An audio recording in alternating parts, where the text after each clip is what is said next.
Hey guys, it's Iksun here. Today I'm going to be doing a lens review on the newly announced Sony 35mm f1.4 G Master lens. It's gonna be a quick review and not so much of an extensive lens review, and I hope I can use my photos to show you guys what the lens is all about. This video is probably created 1 to 2 months prior to the actual announcement, and I've actually had the chance to play around with the lens and actually create some photographs for commission work for Sony Singapore itself. And I would say that it's a very versatile lens and I've had every opportunity to shoot it, and it's a wonderful street photography lens.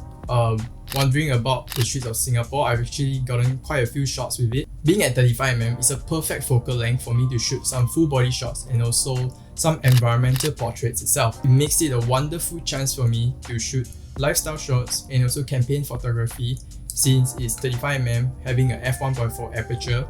It actually separates the subject from the background and cuts off unwanted distractions. I also own a Zeiss 35mm f1.4 Distagon lens, and having the luxury to choose between these two, I've definitely pulled the trigger and I'm definitely getting my hands on this Sony 35mm f1.4 G Master simply because of its build quality.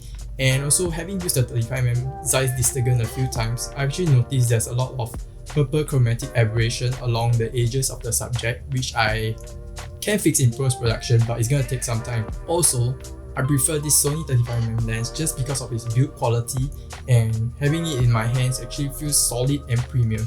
If you're wondering what else you can do with this lens, I would say it's a versatile lens and it's perfect for your day-to-day adventures, or even if you bring it for work, it's a perfect wedding lens or event lens just because the weight is manageable and it's easy to carry on and capture those amazing shots that you want. There are some unique features you can find on this lens, and that includes the manual aperture ring here, where there's the option of switching it to auto or even dialing it through its aperture ring.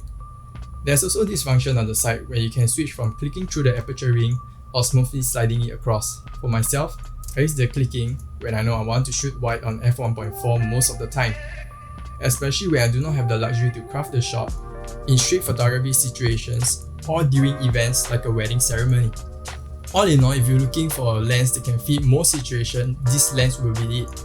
I would say that being in the G Master range is definitely a hefty price to pay and it's not a cheap option.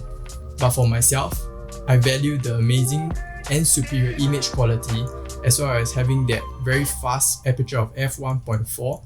This is definitely a go-to lens for me, and I would see myself carrying it in my setup everywhere I go for future work or even just as a travel lens itself, just because it's light and it can produce amazing quality results. I would say that lenses is always an investment for me, and despite the high price you have to pay, if you take care of the lens well, you can always switch it out for other lenses that you really like in the future. Other than that, that's all from me. I hope you guys enjoyed this video. Bye!